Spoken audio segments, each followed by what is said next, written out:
The morning air in downtown Seattle carried the familiar scent of coffee and ambition as Sarah Mitchell adjusted her navy blazer. One final time before entering the glass tower that housed Morrison and Associates, 28 floors of steel and dreams, where careers were made and broken with the stroke of a pen or the turn of a phrase in a conference. Sarah had worked here for 3 years. 3 years of early mornings, late nights, and the quiet satisfaction that comes from knowing you've earned your place. Today was her annual performance review with Marcus Chen, the regional director who had hired her. Straight out of graduate school, the elevator hummed softly as it carried her to the 22nd floor. Sarah watched the numbers climb, each one bringing her closer to what she hoped would be recognition for her hard work. She had prepared for weeks, gathering reports, organizing her achievements, and rehearsing key points she wanted to make. Her portfolio felt reassuringly heavy in her hands. Marcus's office sat at the corner of the building, its floor-to-ceiling windows offering a view of Elliott Bay that never failed to impress visitors. Sarah had been in this office countless times over the years, but today it felt different somehow. The air seemed thicker, the familiar furniture arranged in a way that felt more formal than usual. "Sarah," Marcus said as she knocked on his open door, "right on time. Please come in and have a seat." Marcus Chen was the kind of boss who remembered birthdays and asked about weekend plans. In his mid-40s, with graying temples and wire-rimmed glasses, he had always struck Sarah as the type of leader she wanted to become someday. Fair, thoughtful, and genuinely invested in his team's success. Sarah settled into the leather chair across from his desk, placing her portfolio carefully on her lap. The morning sunlight streamed through the windows, casting everything in a golden glow that should have felt warm and promising. Instead, something felt off. She couldn't quite put her finger on it, but there was a tension in the air that hadn't been there during their usual meetings. So, Marcus began, opening a thick folder on his desk. "Let's talk about this past year." For the first 20 minutes, everything proceeded as Sarah had expected. They discussed her projects, her client relationships, and her contributions to the team. Marcus nodded at all the right moments, made notes in the margins of his papers, and asked thoughtful questions about her goals for the coming year. Sarah began to relax. This was going well. Better than well, actually. Marcus seemed genuinely impressed with her work on the Henderson account. "Your initiative on the new client onboarding process was particularly impressive," Marcus was saying, his pen moving across the evaluation form. "The feedback from the Portland office has been excellent." Sarah smiled, feeling that familiar warmth of recognition. This was why she had chosen Morrison and Associates. This was why she had turned down other offers and invested so much of herself in this place. It felt like home, like family. That's when her phone vibrated. The sound was soft, barely audible over Marcus's continued commentary about quarterly targets and strategic initiatives. Sarah glanced down at her phone, which was sitting silently on the small table beside her chair. During an important meeting like this, personal messages could wait, but something about the timing felt urgent, insistent. Against her better judgment, she tilted the phone just enough to read the message on the lock screen. "Don't react. Your boss is recording everything." Sarah's blood turned to ice water in her veins. She blinked, certain she had misread. But there it was, stark and clear on her screen. Don't react. Your boss is recording everything. The message had come from a number she didn't recognize, just a string of digits without a name attached. Sarah. Marcus's voice seemed to come from very far away. Are you all right? You look a bit pale. Sarah forced herself to look up from her phone, her mind racing, recording everything. What did that mean? She glanced around the office with new eyes, searching for what? Cameras, recording devices. Her gaze swept across Marcus's desk, taking inventory of every object with fresh suspicion. His phone was there, face down on the desk. His computer monitor was turned at an angle where she couldn't see the screen. There was a small digital recorder next to his coffee cup, but that wasn't unusual. Marcus often recorded meetings for note-taking purposes. He had always been transparent about that. I'm fine, Sarah managed, her voice sounding strange to her own ears. Just processing everything we've discussed. Marcus nodded, but something in his expression had shifted. The warmth that had characterized the first part of their meeting seemed to have evaporated, replaced by something more clinical, more distant. Well, he said, shuffling through his papers, there are a few areas we need to address. The change in tone was subtle, but unmistakable.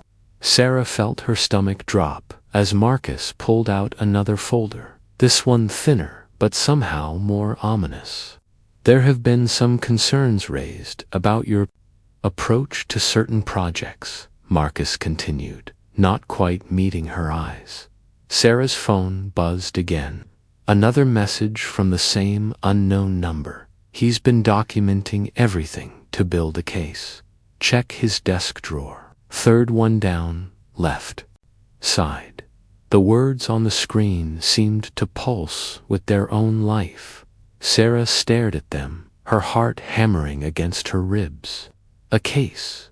What kind of case? And who was sending these messages? She looked up at Marcus, who was still talking about performance metrics and team dynamics. For the first time in 3 years, Sarah truly looked at her boss, not as a mentor or colleague, but as a stranger.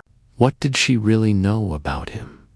Marcus hesitated for just a moment too long. Of course, there's a water cooler just down the hall. Take your time. Sarah stood on unsteady legs, leaving her portfolio on the chair.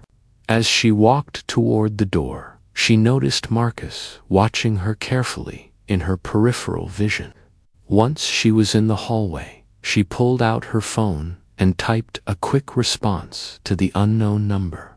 Who is this? How do you know this? The reply came almost instantly. Someone who cares about what happens to you. Marcus has been planning this for weeks. The recording isn't for notes, it's for HR. He's trying to build a case for your termination. Sarah leaned against the wall, feeling dizzy. Termination. But the meeting had been going so well. All that praise about her work, her leadership, her contributions to the team, had it all been an act? Another message appeared. The real evaluation is in his desk. Check it when you go back. Act normal. Sarah's hands were shaking as she walked to the water cooler. How many other conversations had been recorded? She filled the small paper cup with water and drank it slowly, trying to collect her thoughts. Part of her wanted to march back into Marcus's office and confront him directly. But another part, the part that had gotten her through graduate school and into this job in the first place, told her to be smart about this. When Sarah returned to the office, Marcus was typing something on his computer. He looked up with what she now realized was a carefully constructed smile. Much, thank you. Sarah settled back into her chair. But this time she positioned herself so she could see Marcus's desk more clearly. The third drawer down on the left side was slightly ajar, as if it had been opened recently and not quite closed all the way. Now, where were we? Marcus said, returning to his folder.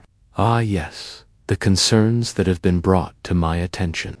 As he spoke about missed deadlines that Sarah was certain she had met, and communication issues that she had never heard mentioned before, she found herself studying his face. When had she stopped really seeing him? When had his expressions become so familiar that she had stopped questioning their sincerity? Her phone buzzed again. The drawer. Now, while he's distracted, Marcus was leafing through papers, his attention focused on the documents in front of him. Sarah pretended to drop her pen, bending down to retrieve it. From her crouched position beside the desk, she could see the third drawer. It was indeed slightly open, revealing the corner of what looked like another evaluation form, one with her name clearly visible at the top. She could make out only a few words, but they were enough to make her blood run cold. Unsatisfactory performance. Insubordinate behavior. Recommend immediate. Sarah straightened up, her heart pounding so loudly she was certain Marcus must be able to hear it. The man sitting across from her, the man who had mentored her, who had supported her promotion, who had invited her to company barbecues and remembered her birthday, was actively working Marcus was to saying, destroy "I her want career. you To know that these conversations are never easy for me. I've really grown to value our working relationship over these past 3 years. The casual cruelty of it was breathtaking. He was looking her directly in the eye while lying to her face, recording her responses, and building a case for her termination. All while speaking in the warm, paternal tone she had come to trust completely. Another message appeared on her phone. You need to get out of there. This meeting is a setup. He's trying to provoke you into saying something he can use against you. Sarah stared at the message, pieces of a puzzle falling into place. The formal seating arrangement, the careful recording setup, the shift in tone. This wasn't a performance review at all. It was a trap designed to capture her at her most vulnerable moment. Marcus, Sarah said carefully, I have to ask, are you recording this conversation? Marcus's expression didn't change, but something flickered behind his eyes, as I always do, for note-taking purposes. You know that. Is there a problem? No problem, Sarah replied, but her mind was racing. How long had he been planning this? How many of their previous conversations had been part of this elaborate deception? Her phone buzzed one more time. Sarah, I know this is a lot to process, but you need to know you're not his first target. There are others who want to help you. Meet me at Pike Place Market after work. The flower stand by the fish throwers. Come alone. Sarah looked up from her phone to find Marcus watching her intently. You seem distracted today, he said. Is everything all right at home? The question felt loaded with implication. Sarah realized that even her distraction was being cataloged, recorded, and potentially used as evidence of her declining performance. Everything's fine, she said. I'm just taking in everything we've discussed. Marcus nodded, but his expression remained calculating. Well, I think we've covered the main points for today. I'll be typing up a formal summary of our conversation, and we'll schedule a follow-up meeting to discuss next steps. Next steps. The phrase had an ominous finality to it. Sarah gathered her portfolio and stood to leave, her legs feeling unsteady beneath her. At the door, she turned back to look at Marcus one more time. He was already turning back to his computer, his fingers moving across the keyboard with practiced efficiency. How many other careers had been ended in this office? How many other employees had sat in that same chair, trusting and unsuspecting? While evidence was gathered against them, the rest of the day passed in a blur of routine tasks and forced normalcy. Sarah attended meetings, responded to emails, and made small talk with colleagues, all while feeling like she was watching her life from outside her body. Every interaction felt potentially suspicious. Every smile seemed like it might be hiding something. By 5 o'clock, Sarah found herself walking through Pike Place Market, her mind still reeling from the morning's revelations. The familiar chaos of tourists, vendors, and flying fish provided a strange comfort after the sterile corporate environment she had just left. She found the flower stand easily enough, positioned near the famous fish-throwing vendors whose loud calls and theatrical tosses drew constant crowds. Sarah bought a small bouquet of daisies, more to have something to do with her hands than out of any real desire for flowers. Sarah Mitchell. She turned to find a woman about her own age, with short auburn hair and kind eyes. The woman was dressed casually in jeans and a green sweater, a stark contrast to Sarah's business attire. "I'm Jennifer Walsh," the woman said. "I used to work at Morrison and Associates in Marcus's department." Sarah felt a chill of recognition. "You're the one who's been sending the messages." Jennifer nodded. "I know how crazy this must seem, but I couldn't just stand by and watch him do to you what he did to me." They found a quiet corner of the market, away from the crowds and noise. Jennifer told her story in a voice that was calm but carried the weight of recent trauma. She had worked for Marcus for 2 years before being terminated for what the company called performance issues. But according to Jennifer, the real reason was that she had questioned some of Marcus's billing practices on a major client account. "He's very careful," Jennifer explained. "Very methodical. He starts building the case months in advance, documenting every interaction, recording conversations, and slowly shifting the narrative about your performance." Sarah listened in horrified fascination as Jennifer described a process that was both sophisticated and deeply personal. Marcus would identify employees who posed some kind of threat, whether through their competence, their integrity, or their potential to uncover information he wanted to keep hidden. Then he would begin the slow work of manufacturing a case for their removal. "But why me?" Sarah asked. "I've never questioned anything. I've been nothing but loyal." Jennifer's expression grew grim. "That's exactly why he chose you. You're well-liked, competent, and trusted by upper management.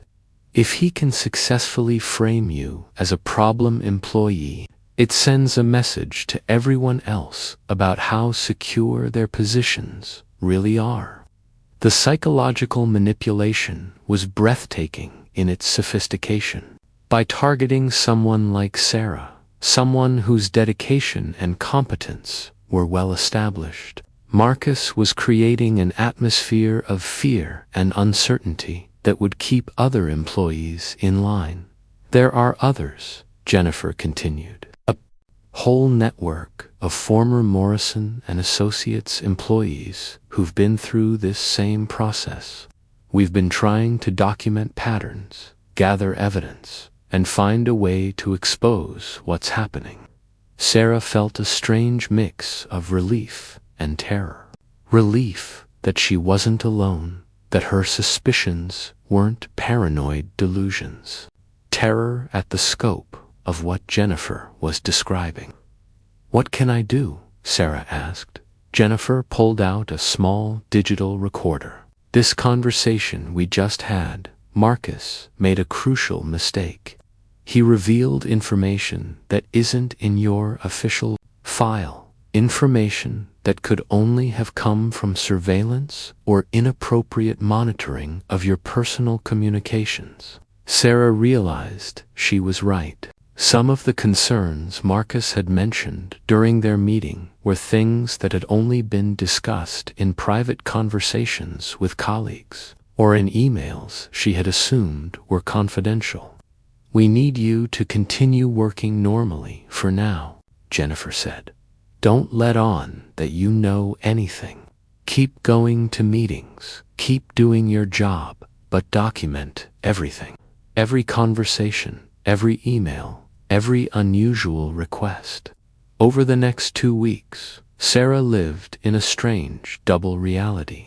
On the surface, she continued her normal work routine, attending meetings and collaborating with colleagues. But underneath, she was hyper-aware of every interaction with Marcus, every recorded conversation, every seemingly innocent question that might be part of a larger pattern. The hardest part was maintaining the pretense of trust and respect. Sarah had to sit through meetings with Marcus, respond to his emails, and accept his feedback, all while knowing that he was actively working to undermine her career. The cognitive dissonance was exhausting, but the documentation process also revealed things that Sarah might never have noticed otherwise. She began to see patterns in Marcus's behavior, ways he subtly manipulated conversations to get employees to say things that could be taken out of context. She noticed how he would schedule difficult meetings right before lunch or at the end of the day, when people were tired and more likely to make mistakes. Most disturbing of all, Sarah began to recognize the signs in her colleagues, the gradual shift in how certain employees were treated, the subtle exclusion from key meetings, the careful documentation of minor mistakes. Marcus wasn't just targeting her, he was running multiple campaigns simultaneously. The breakthrough came during a team meeting in the 3rd week. Marcus was discussing quarterly targets when his phone buzzed with what he clearly thought was an urgent message. As he glanced down at his screen, Sarah noticed that he had multiple recording apps open, and one of them was currently active. After the meeting, Sarah compared notes with Jennifer and the growing network of former employees.